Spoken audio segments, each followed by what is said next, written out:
Donc voilà, nous, comédiens, artistes, interprètes, nous avons le plaisir de partager avec vous des mots parfois d'amour, des mots de tendresse, des mots de douleur ou bien des mots de haine qui ont été imaginés, pensés et ressentis par les auteurs qui sont ici. Nous avons le plaisir d'avoir des auteurs vivants, profitez-en. Profitez-en. Vous aurez l'occasion aussi de leur parler après, de leur poser des questions, de savoir d'où leur inspiration leur vient et quels sont leurs projets, tout de suite après. Mais pour ceux d'entre vous qui ne les connaissent pas, puisque certains n'avaient pas encore été publiés avant ce magnifique ouvrage compilé, collecté et mis en livre par Sembula. Merci à Sembula. Je crois que c'est une opportunité pour tous ici. Donc on va commencer avec un texte de Jacques Ouidieu, qui est parmi nous. Voilà, s'il est poète, vivant, grand et beau. Et nous allons commencer avec un genre très répandu dans la culture rwandaise qui est la poésie. Et donc son premier texte s'intitule « L'espoir, c'est croire ». L'espoir, c'est croire au lendemain meilleur, en être heureux. Le ciel s'ouvre, le soleil brille, et un mur tombe.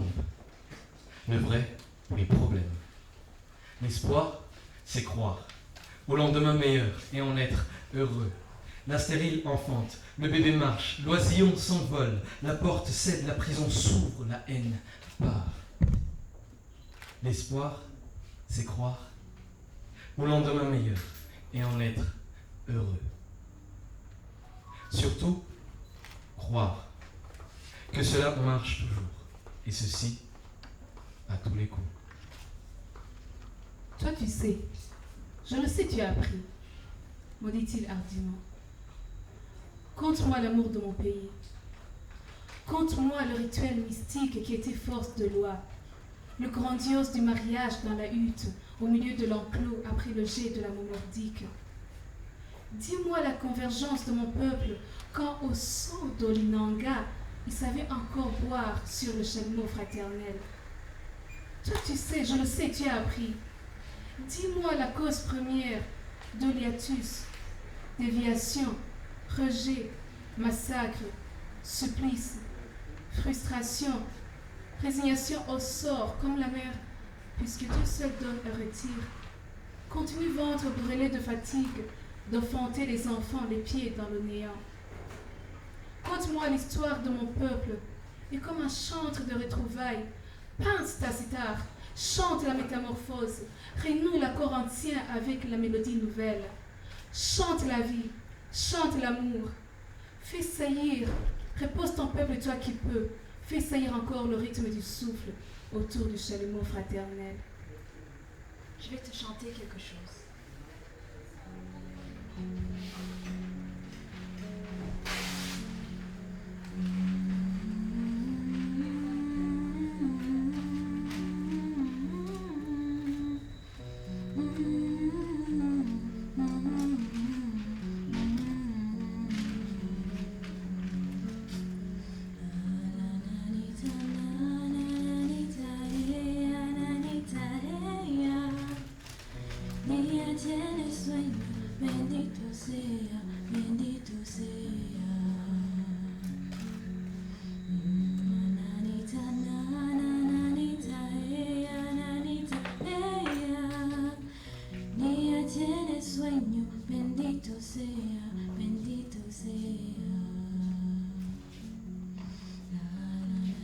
Et c'est là que tout mon être se brisait. Une voix céleste remontait de l'âme, non seulement de cette femme, mais de l'âme de tout un peuple qui chante les choses simples, les groupements humains pour la fête des prémices, les rites de jadis et l'interdiction de la mise à mort arbitraire, l'âcre plaisir de l'amour coupable dont le chant suave se murmurait de derrière le sanctuaire du tambour roi, afin que le souffle de la douleur et du renoncement rejoignent le sacré qui apaise les anxiétés, les flammes brûlantes d'un amour-passion comme dans un songe, d'une voix berceuse pour me dire que mon enfant dans le ventre allait naître pour conjurer à jamais le néfaste délabrement de la vie.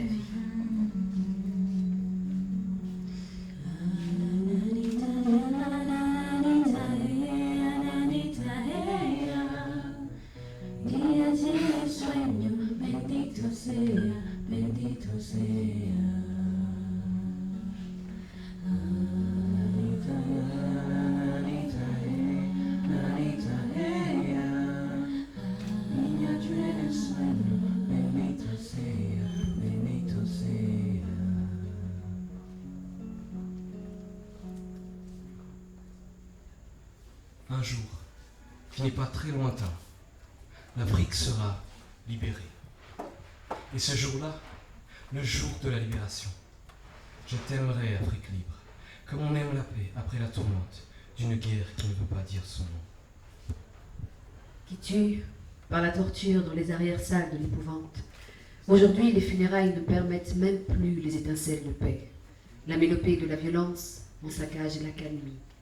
Dans l'agonie sans fin, le scénario de la mort invente de nouvelles formes de vie, inspirées par le pinceau tragique de la haine, de la bassesse. Mais un jour, oui, un jour, l'Afrique renaîtra. Et ce jour-là, le jour de la libération, l'arbre sacré du tambour poussera des rugissements d'allégresse. Des paroles de feu pleuvront de la bouche de ceux qui n'ont pas pu exterminer. Le gong du tam-tam donnera le rythme de la danse pour fêter la résurrection. Des oiseaux palmipèdes voletteront sur les ondes de la mer, et le rossignol de sa voix de cristal chantera la joie des corps ruisselants envoûtés par la joie du Rwanda, renaissant des cendres de la mesquinerie. La paix régnera. L'homme d'Afrique se souviendra de la nuit profonde jadis, porteuse de la voix du salut. Chez le voisin, pour la paix ordinaire, le cycle des saisons refera surface pour le seul souci des semailles de la moisson, afin que l'enfance renaisse souriant. L'esprit voguera dans l'espace, croisera des images tortueuses et les esquivera avec grâce pour s'accrocher à la liesse du moment. L'Afrique, retrouvée dans sa dignité première, le regard scintillant dans le miroitement du soleil radieux, détaillant la file des femmes, le visage extatique, saint, de la couronne de la maternité, le bouillonnement du sang rouge du peuple noir, créateur d'une végétation, de l'espoir fin d'Apocalypse aura suffisamment irrigué la terre Rwanda, la terre Congo, la terre noire, sève nourricière pour la vie de l'homme tout court.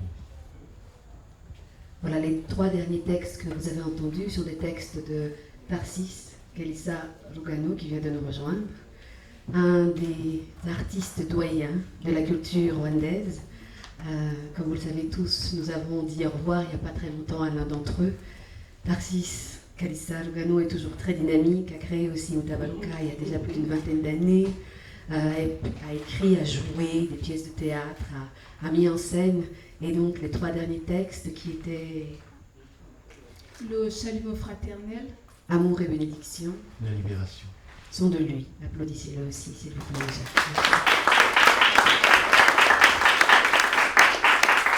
Il était une fois un papa et une maman qui vivaient paisiblement dans leur petit village de Muhazi. Ils étaient justes, généreux, doux et humbles. Ils n'avaient qu'un seul enfant, une toute petite fille de 12 ans. Elle s'appelait Nyiramuiza, puisqu'elle était très jolie et avait des yeux qui reflétaient la douceur des veaux. Elle avait aussi de longs cheveux qui lui tombaient dans le dos. Elle aimait les attacher avec un mouchoir jaune. Et il est vrai qu'elle aimait la couleur jaune et bleue. Le jour de sa nommée, sa grand-mère lui avait donné comme cadeau un collier et des perles blanches taillées dans la corne de rhinocéros ainsi que des pierres d'hyacinthe du Buganza. Tous ces objets étaient des porte-bonheur. La belle, Nyiramuiza, aimait aller se baigner dans une piscine que son père avait creusée dans la vallée.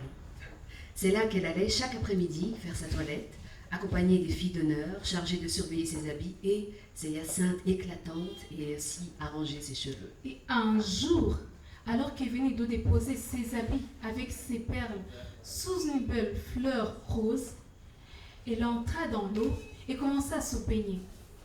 Toutes les filles qui l'accompagnaient étaient captivées par sa beauté incomparable et sa senteur d'aromates et de myrrhe. Ainsi, elles ne remarquèrent pas un crapaud qui était sorti de son trou et s'était approché des habits de la belle baigneuse. Ce crapaud avala le collier, les perles et les hyacinthes et les retourna dans son trou. Lorsque Niramisa finit son bain, elle voulut mettre son collier et ses perles de rhinocéros et d'hyacinthe et rentrer chez ses parents car la nuit tombait déjà. Elle ne les trouva pas. Elle chercha partout aidée par les jeunes filles, sous la rose, sur le sable, derrière les rochers qui bornaient la piscine, partout, mais elle ne trouva rien. Alors, elle se mit à pleurer, se demandant qui avait pris son collier et ses perles. C'est alors que le crapaud sortit de son trou et annonça à la belle jeune fille qu'il était en possession du collier et des perles, et qu'il ne les lui rendrait qu'à une condition, l'aimer.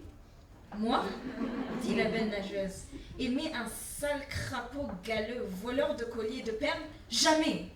Alors tu n'auras pas le cadeau de ta grand-mère. Réfléchis bien, car je vais rentrer dans mon trou, derrière les rochers. La belle se mit à pleurer de nouveau, suppliant le crapaud de lui remettre ses biens, allant même jusqu'à lui promettre des vaches, mais en vain. Considérant la valeur du souvenir de sa grand-mère, la belle Nyiramuiza accepta finalement d'embrasser la joue du crapaud comme signe d'amour. Alors, fidèle à sa promesse, le crapaud remit les perles et le collier aux filles et il regagna son trou, tout fier d'avoir soumis les êtres humains. Cette fierté se remarque même aujourd'hui lorsque le crapaud gonfle ses joues pour nous rappeler qu'un jour, la fille de chez les hommes l'a embrassé.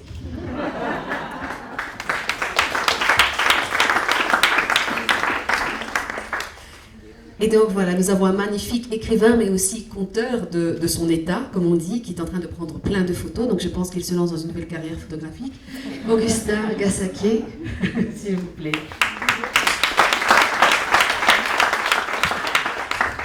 Et pour aborder cet autre genre, nous allons changer de langue, puisque voilà, c'est aussi l'histoire du Rwanda. Et nous allons donner la parole au temps, puisqu'il s'agit du roman.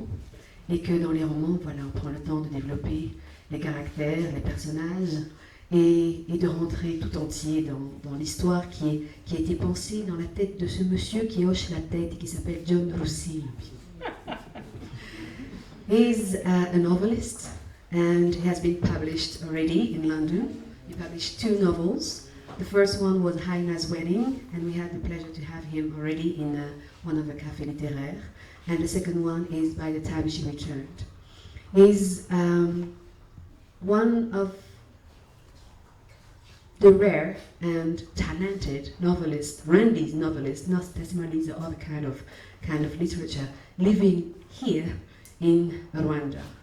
And he's really talented, and I'm sure you're gonna enjoy his words and his spirit. Flora, the floor is yours. I am very happy to see you, my children, Mother said. One couldn't see the happiness on her face, but there was no doubt she must have been happy because she had spent a long time without seeing us. More so, it was her first time to see the visitors we had come with. Sebagabo, who is this woman with a child? Mother asked. Seba laughed. There was an uneasy silence. It was as if Seva was thinking of what to say or how to say it. After all, it was what had brought him all the way from Kampala. Mother, don't get surprised. Many changes have taken place since I left you 3 years ago. Indeed, my child, changes took place. I only want to know something more about the visitors. She turned and looked at me. I thought she was resorting to me for an introduction of the visitors. It was not the case. Kaitesi, we don't hate visitors, do we? She said sarcastically. No, I replied. Seva, who tried to smile to absorb the humiliation, went ahead to explain. These visitors are my wife and our child. He knew it couldn't please her because he had married without her consent. It was part of the changes he had been talking about. Unexpectedly, Mother stood up and embraced Seva's wife. She welcomed a daughter who had brought a grandchild to her home. You look tired. Would you like to rest on my bed? She said. Muka moved and rested on a bed that consisted of grass and a mat. They had cut grass from the bush, laid it down, and put a mat on top of it. When one slept on it, the dry grass screeched and rattled in apparent protest. We remained seated for a while, looking around. There was something missing. The little brother we had left with the old woman couldn't be seen in the hut. Even the genuine warmth of being at home was absent. Seva became impatient. Where is my brother? Seva asked. He is not around here. He has gone to work for what we are to eat tonight, Mother answered. Has he gone to the garden? I would be happy if he brought some maize for roasting. You know, that sold in Kampala is tasteless because it overstays, Seva remarked. Mother, who looked unimpressed, rebuked him. Don't speak like a child. Kaitari has not gone to our garden. He has gone to somebody's garden, a Muchiga by tribe. It's a long way from here. He will be given a large piece of land to dig in return for a few pieces of cassava that will last only for a night. Then, tomorrow, he will go back for similar work. That is how we have been surviving. What are you telling me, Mother? You mean the young boy walks such a long distance to work for a night's meal? It is unbelievable, terrible. How much work is he given to do? 10 by 30 long steps or hoe handles, Mother replied. 10 by 30? That is killing. It is exploitation of the highest order. Even the young boy's strength is below the workload given to him. He might develop tuberculosis. My brother should not fall victim. I mean, you could do less strenuous work and reap much more than what he gets to push on for a night. The work he does must be feeding the bloody fools for about 3 months. And my brother is just given a night's meal? Don't you have a garden where you can plant the cassava? Mukachijeri, for that was Mother's name, was simply staring at him. She was not ready to argue. She stood up and asked us to follow her out of the hut. She led us through a scorched banana plantation to the maize garden. It was a total disappointment. One couldn't get a single maize cob to take home. Aren't they old enough? I asked. Mother laughed in a tone that was loud and chillingly painful.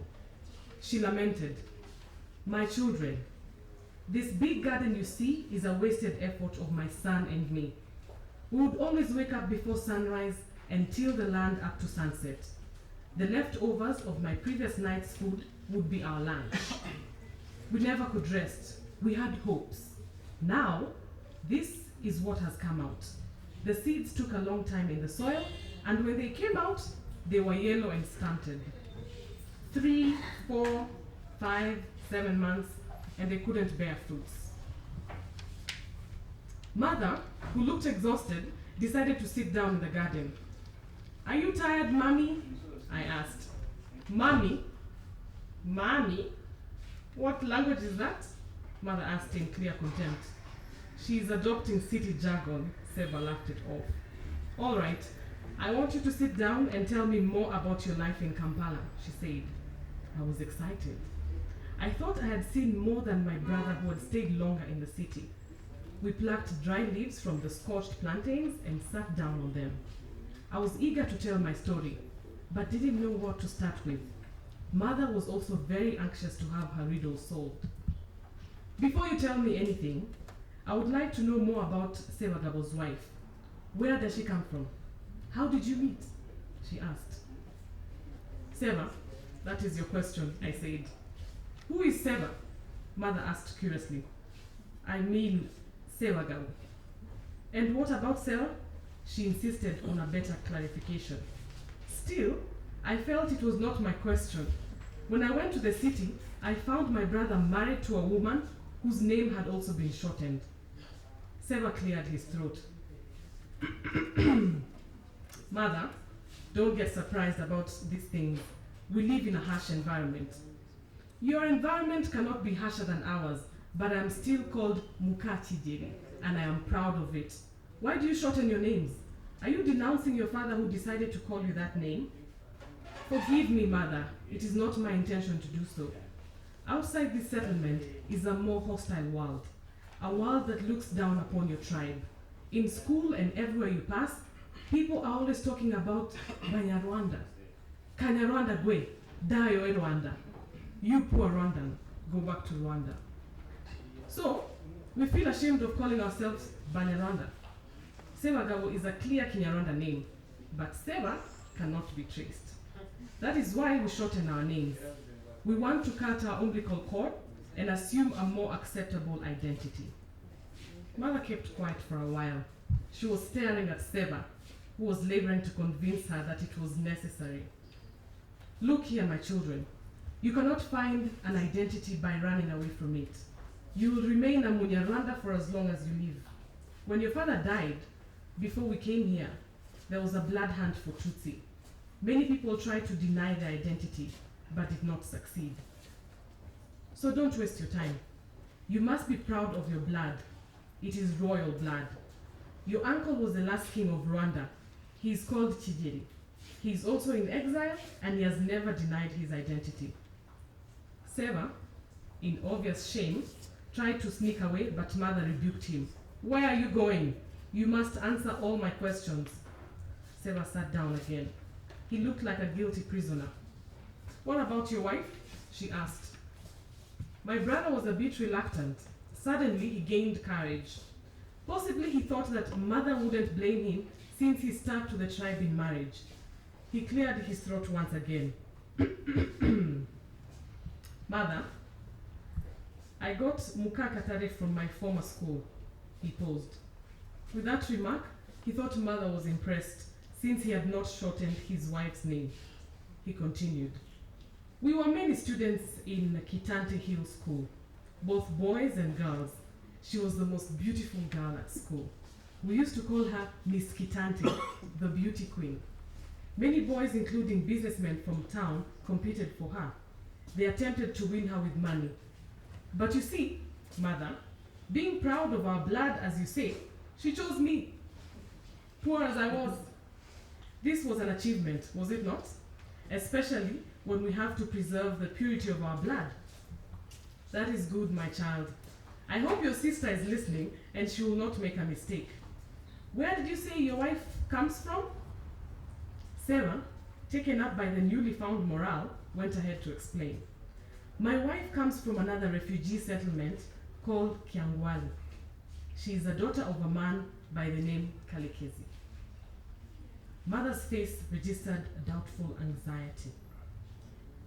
I hope it's not Simon Kalekezi, she said. There you are! He is Simon Kalekezi. Mother, how did you know him? The old woman's face turned black. She looked down silently like an unconscious cow struck by lightning. We couldn't understand why she was behaving so. Maybe Kalekezi was her enemy, I thought. Then she rose up, her face slowly, seriously, and looked directly into Seba's eyes. My son, you did wrong. You should have consulted elders. You should have consulted me, your mother. If this is the new way you young people do things, you are mistaken. You are going to see what will befall you. She stood up to go, but we stopped her, for we wanted an explanation. She was so furious that she had to address us while standing. My children, I know Kalekezi very well. We were staying in the same commune and baptized in the same church. He was a family friend. During the bloody war of 1959, between Hutu and Tutsi, fueled by the Belgians, we ran for our lives together into Zaire, where we stayed for 4 years. In 1964, there was a struggle for power in Zaire, and we, the Banyarwanda, were accused of supporting the losing side. They arrested and shot us. We resisted using bottles and stones until a group of foreign forces came and rescued us. The place was insecure. We decided to run to this country. This camp was the first to be occupied. Eventually, refugees increased in number and the place couldn't accommodate all of them. A foreign organization bought some other camping sites like Nsongezi, Kahunge, and Kiangwali, where Kalekezi was finally settled. I have never seen him again. She kept quiet for a moment. So, you see, I know him very well. Seva was very puzzled by the unseemingly necessary story and said, "Then, what is making you angry? Since he is a family friend, I made the right choice. You need to congratulate me for having reunited the families. We, the Banyarwanda, must know ourselves and keep to each other since we have a common history and the same blood." Mother was impatiently furious. "Look here, my son. You are totally mistaken. The fact is, your clan doesn't agree with theirs, especially in matters of marriage. The truth about it is that your wife comes from the Bashingwe clan. This is a clan whose daughter you marry, and she brings curses to your house. All the blessings you could have received from God disappear totally. The case may be fatal. It is not a joking matter. You will see what will happen to you." She walked away. Seba and I were confused. What were we to do? It was too late to separate. She had our child. We followed mother and entered the hut. Muka was still resting with the child. She had never told her husband that she was from the Bashingwe clan. Whenever asked, she talked of belonging to the Bahindiro royal clan. Our coming home had revealed the truth. Merci. Nous allons terminer avec un dernier texte de M. Basengo. Voilà, la destinée des faibles. Un klaxon retentit. Africa se réveille. Les phares des gros véhicules qui transportent des casques bleus de l'ONU l'éblouissent. Ces soldats aux joues pendantes sont gros comme des bœufs nourris par un riche propriétaire foncier. Africa chancelle. Les jambes tiennent à peine. Il les regarde et hasarde un sourire, mais ses lèvres sèches se déchirent et saignent. Ses dents blanches découvertes sur son crâne vide de chair font penser aux images de danger de mort collées sur des cabines électriques. Ici et là, quelques lumières clignotent dans des quartiers presque déserts. C'est le premier soir. Africa entre dans une maison éclairée par la lumière d'une bougie. L'électricité n'existe plus. Les turbines n'ont pas été épargnées. Une jeune dame est là, assise sur un petit tabouret à moitié carbonisé. Africa la salue. Effrayée, elle saute sur une table et veut s'enfoncer dans le plafond avec une rapidité rare pour cette créature normalement destinée à la vie romantique de danse et d'amour. Africa la tranquillise.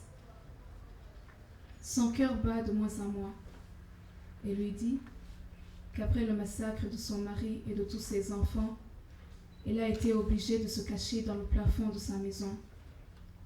Et demande à Africa comment il a pu se déplacer sans être tué. Elle ne sait pas que les massacres sont terminés et n'a plus aucune notion du temps. Paradoxalement, elle ne pleure pas. Elle avoue avoir vidé toute sa réserve de larmes. Elle pleurait naguère pour se faire consoler ou pour mettre à l'épreuve ce qui lui était cher. Aujourd'hui, la terre pour elle est dépeuplée. Africa l'observe. Il est émerveillé par sa taille de biche et ses fins traits de nymphe mythique. Il se rappelle que des milliers de créatures semblables à elle ont été fauchées à la machette et ont été jetées aux chiens impurs. Alors, il s'écroule. Il sent que la terre chavire. La tête bourdonne comme une petite tanière de fourmis. La nuit sans songe a été longue. On entend des chants rocs de coqs à peine sortis de leur cachette. Ils n'ont pas chanté depuis 3 mois. Maintenant, ils sentent, comme tous les êtres rescapés du désastre, qu'il faut toujours reprendre sa besogne et attendre courageusement son sort. Africa se lève. La vie continue malgré tout. La journée commence. Pour les pillards, tout est désormais permis. Les criminels, miraculeusement métamorphosés, excellent. Les rapatriés de fraîche date essaient de récupérer le maximum possible pour compenser la perte de leurs biens abandonnés à l'étranger. Les rescapés au visage de revenants se traînent derrière et ramassent quelques miettes. Ils sont parfois piétinés par leurs cousins rapatriés. Devant l'intérêt, la fraternité est un vain mot. Certains vont jusqu'à vouloir s'approprier des ambassades ou des églises abandonnées dans la déroute générale. Africa n'échappe pas à la tentation. Il fait sienne une maison vide, située au bord de la route pour éviter des surprises fâcheuses. Il s'acharne surtout sur les livres sans maître. Quand il s'imagine que leur propriétaire les aimait, il en éprouve de la honte. Cependant, il ne voudrait pas les laisser pourrir et les abandonner à la profanation des incultes qui les piétinent pendant le pillage. Africa observe tout cela et se dit que les hommes sont presque tous les mêmes. Il en est convaincu le jour où un fonctionnaire blanc comme du papier, membre de la Croix-Rouge, détourne devant ses yeux de la nourriture destinée aux rescapés de la guerre pour aller la vendre aux marchands spéculateurs. Et pourtant, il parle un français impeccable, à la démarche d'un bel athlète et le visage d'un jeune bachelier. Les jours passent et Africa s'accommode de plus en plus de cette situation où l'espoir de vie est vraiment aléatoire. Pendant la journée, il s'occupe de la réorganisation de la population traumatisée. Il consacre la nuit à la méditation et à la peur. Il dort très peu. Les cris des chiens ont un accent inhabituel. Il paraît que certains parmi eux, qui n'ont pas voulu abandonner les ruines, pleurent la mort de leur maître. D'autres prédisent une nouvelle guerre. Les nouveaux réfugiés, après un baptême de choléra, se seraient en effet reconstitués et menaceraient d'attaquer le pays. Alors, chaque cri, chaque bruit d'un pneu qui crève est perçu comme le corps de guerre. Africa est conscient qu'il n'est pas revenu au pays pour le seul plaisir de reconquérir ses droits à la nation. Il sait qu'il doit agir pour les mériter. C'est ainsi qu'il se propose de raconter un jour aux autres peuples le drame vécu par les siens. Alors, un matin à l'aube, un matin semblable à celui où il quitta son village natal 35 ans auparavant, commence son pèlerinage de douleur. Il sait à l'avance qu'il ne verra pas tout, mais au moins, il aura fait son possible. Le premier jour, il rencontre sur la route un homme d'une 50aine d'années qui a l'air d'un ermite. Il se salue, comme exigeait la tradition, quand le monde était encore le monde. Ce geste de confiance rapproche les deux hommes qui commencent à s'entretenir comme de vieilles connaissances. L'homme prématurément vieilli s'excuse d'abord de devoir beaucoup fumer au cours de la conversation. Il affirme que la pipe est devenue pour lui l'être le plus cher au monde depuis qu'il a tout perdu. Il continue son histoire avec un calme exceptionnel. Vous avez de la chance, vous autres, qui n'avez pas assisté au carnage. Imaginez que le ciel vous tombe dessus. Vous cherchez à vous échapper, mais vous constatez que toutes les issues sont bouchées. Vous entendez partout des bruits de tonnerre qui s'abattent sur des milliers d'êtres humains, entassés dans les stades, encerclés par des tueurs endiablés. Vous vous dites alors que tout est fini, et que même Dieu, le Tout-Puissant, ne peut plus rien pour vous. Un profond silence. Africa se ressaisit et lui demande comment elle a pu survivre. Je ne sais pas si je vis encore. Vous savez, il est des moments en ce monde où l'homme n'est plus qu'un simple mirage, le reflet d'un passé qu'on crée pour sublimer la déchéance de la terre.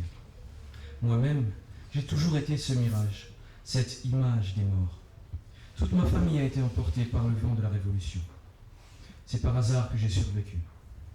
13 ans après, ma jeune femme et notre fils unique ont été jetés dans la rivière, comme pour célébrer la naissance de la démocratie responsable.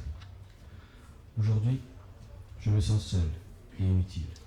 À ce moment, apparaît un gros bus appartenant à l'Office des transports en commun récupérés. Il est un des rares véhicules restés au pays. Tous les autres ont été emportés par les réfugiés au-delà des frontières.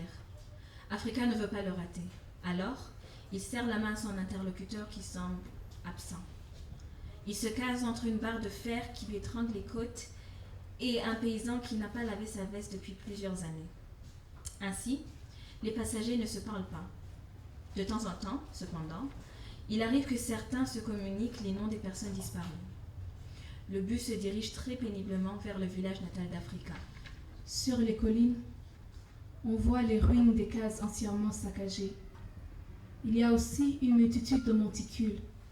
Ce sont les tombes communes où ont été jetées pêle-mêle des familles entières. Africa regarde tout cela et n'ose rien dire. Les autres compagnons de route ne comprennent pas comment une personne de ce genre peut visiter cette région où tous ses semblables ont été décimés en une journée. Le village est retourné à l'époque néolithique. Ceux qui devaient mourir sont tous morts. Il ne reste parmi eux qu'une jeune femme dont la survie est considérée par beaucoup comme un miracle du ciel. La plupart des assassins ont fui. Ils ont traversé le lac dans des pirogues louées aux Aïrois de l'autre côté. D'autres se cachent dans des bananeraies opaques. Ils n'ont plus l'apparence humaine. Africa est en train d'observer ce désastre quand soudain, un vieillard sort d'une hutte solitaire.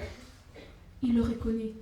Il se souvient qu'il lui donnait des patates douces grillées quand il était encore enfant. Il devait à l'époque avoir l'âge de son père.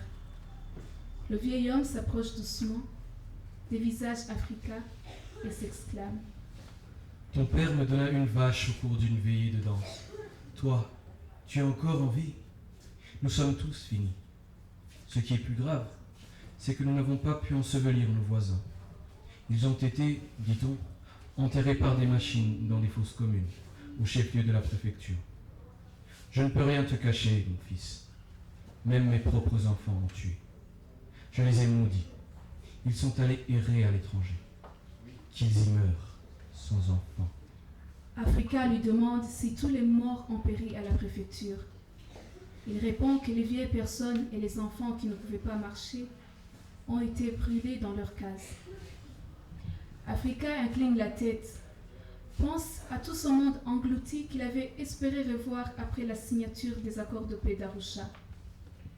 Il pense à sa mère pauvre, mais plus généreuse que toutes les saintes de la tradition chrétienne. Il pense à son petit frère qui ne savait que boire le vin de banane, mais qu'on accusait souvent de téléphoner aux rebelles avec des appareils sophistiqués. Il pense à sa petite Ingabide, la fille aînée de sa sœur, plus belle qu'un veau sans tache. Il sent quelque chose qui l'étrangle, s'avance, s'assoit sur la colline où il fabriquait des carnets jadis et compose ce poème, La voix dans le vide. À chaque étape des âges, à chaque règne qui passe, à chaque saison qui sonne, ma race paie sa rançon de sang. Ma sœur, J'ai en vain cherché ta tombe. Mon regard a buté sur une muraille de tombe. Et comme une pluie qui tombe, j'ai versé une mer de larmes à la mémoire des martyrs inconnus. Seigneur, pourquoi nous as-tu abandonnés? Eli, Eli, lama sabachthani. Écoute-moi bien, Seigneur. Je parle à ta langue et je suis de ta race. La race de ceux qui portent ta croix depuis l'aube des temps. La race de ceux qui partagent ta coupe de douleur du pied au sommet du Golgotha. La race de ceux qui tendent la joue à toutes les humiliations. La race de ceux qu'on égorge dans tes temples. La race de ceux qu'on conduit à l'abattoir comme le bétail des peuples carnivores. La race des orphelins aux horizons fermés. La race aux veuves vouées au froid des nuits solitaires. La race de ceux qu'on troque contre les idées. Les machines et les armes. Sur les grands marchés d'Europe et d'Amérique. Seigneur, pourquoi nous as-tu abandonnés? Redis-moi, Seigneur, la douleur des enfants qui chantaient ta louange dans leurs voix angéliques, qu'on a égorgés au pied de l'autel de tes temples. Redis-moi, Seigneur, La déception de tes prêtres qu'on a enterrés vivants dans des fosses communes. Pourtant, ils chantaient ta louange dans la langue de tes ancêtres. je voudrais recueillir le sang de tous les miens apportés par le carnage de Kigali, Le carnage de Kibuye. Le carnage de Nyalabouye. Le carnage de Nyamata. Le carnage de Nyondo. Le carnage de partout. Je voudrais recueillir les reliques de tous les miens, abandonnés au croc des corbeaux et aux canines profanatrices des chiens enrangés. Seigneur, pourquoi nous as-tu abandonnés? Apprends-moi, Seigneur, à recréer le sourire pour les veuves hier fières et douces, comme les biches de nos savanes, aujourd'hui abattues par le poids du deuil. Apprends-moi, Seigneur, à réinventer la virginité pour toutes mes sœurs violées tout le long de leur parcours du pied au sommet du Golgotha. Seigneur, Pourquoi nous as-tu abandonnés?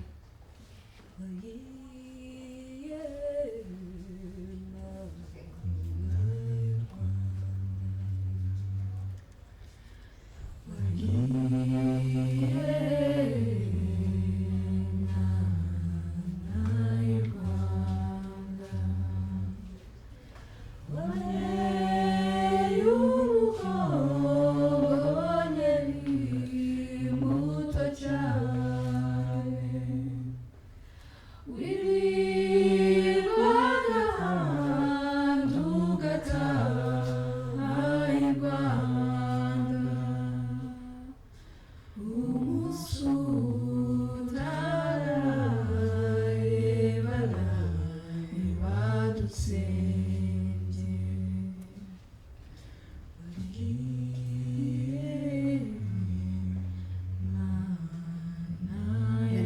tombé quand Africa termine son texte.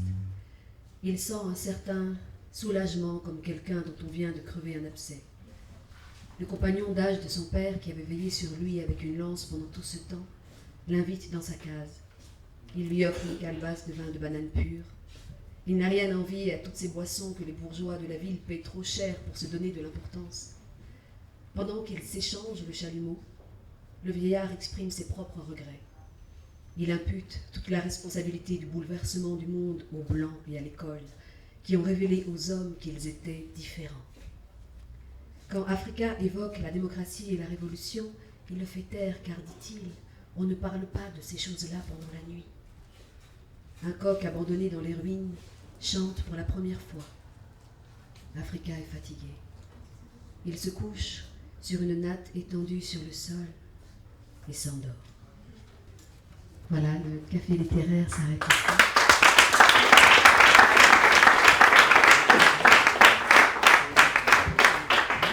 S'il vous plaît, applaudissez encore Noémie, Eliane, Mika et Flora. Et surtout remercier, mais alors vraiment très très fort, tous les écrivains qui sont ici. Certains, nous n'avons pas lu leurs textes, mais ils sont absolument magnifiques. Il y a un des textes de Timothy qu'on aurait voulu évidemment lire aujourd'hui, mais malheureusement quelqu'un a été éprouvé, donc n'a pas pu être là aujourd'hui. Il y a aussi Louis Kanamugire qui est critique littéraire aussi, qui a commenté tous les ouvrages. Il y a des gens aussi du Burundi qu'on aurait aimé aussi accueillir ici, comme les Roland, Ruggiero, les Ketty, mais qui seront là bientôt. Good evening. As you've been told, my name is Timothy Njoroge, and Timothy Njoroge is a Rwandan. And Njoroge is a Kenyan name.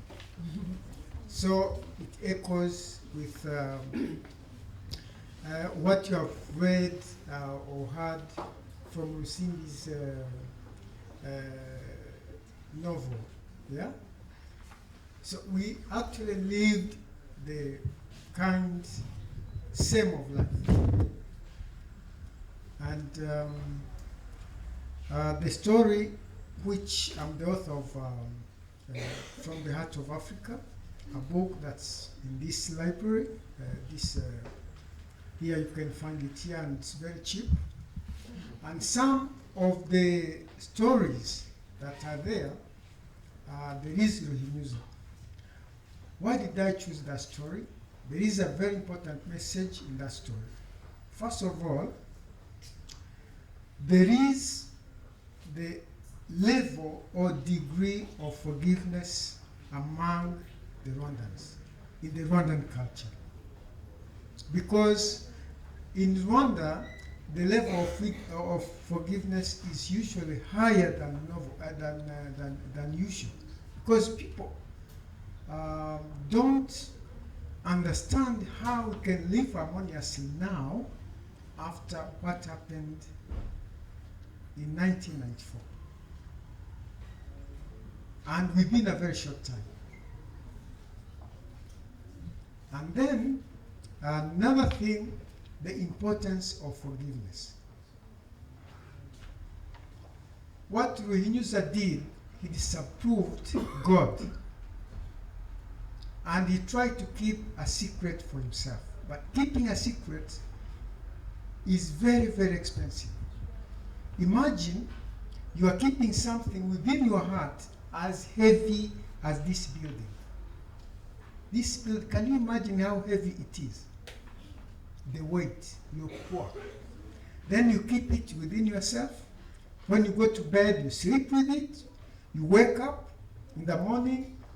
Nobody's seeing it. It's only you who knows it. When you go to visit your friend, you carry it. When you are hungry, you sit down. You are still having it. Nobody's seeing it. You eat. And then you go back to your house with it. You sleep again with it. You wake up with it. One time, you can see what a burden that can be. So you can only be free once you tell it to people who did not even know about it. And then you share that weight. That's when you can only feel free. The third thing about that story is the foresightedness of our forefathers. They were very, very loving, and they could see many thousands of years ahead of us, where we are. Maybe the people who invented that story lived about 1,000 years ago, and they could see us today. That's how they created that story, because they wanted us to be happy, to live together harmoniously and be happy. So those three things are very important, and it's the secret behind the Rwandan society living together after what happened in 1994. And within a very short time, we live like brothers and sisters, and we have forgotten all those things. Thank you very much. Thank you so much.